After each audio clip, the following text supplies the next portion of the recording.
Hello guys, আসসালামু আলাইকুম। দেখেন গাছের উপরে দুইটা পাখি বসে আছে। গ্রামগঞ্জে যারা আছেন এই পাখিগুলোকে অবশ্যই চিনেন।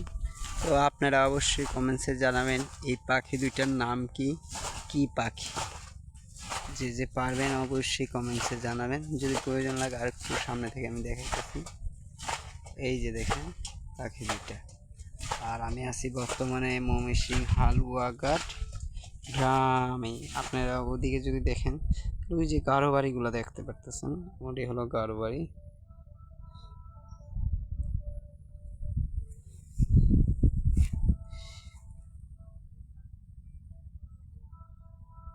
আর এই যে দেখেন একজন মাছ মারার জন্য প্রস্তুতি নিতেছে।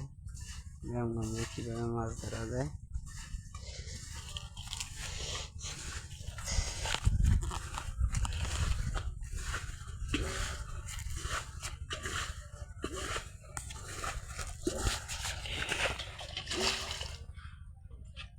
ও মাছ হেন্দা না পানি আইতেছে, এদিকতে না পানি আইতেছে কোনপিতে খেত বড় না মাছ পানি ও না ফলে যে কটা গাড়ি না ওই যে তার কিনা বাসতেছে।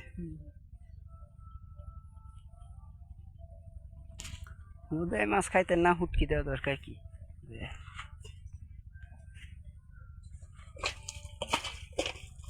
সালুনার ওইদিকে নেন মাছ তো গেলই গে সালুনের এনে দুইটা মাটি দিয়ে লন সালুনটার উপরে তাহলেই তো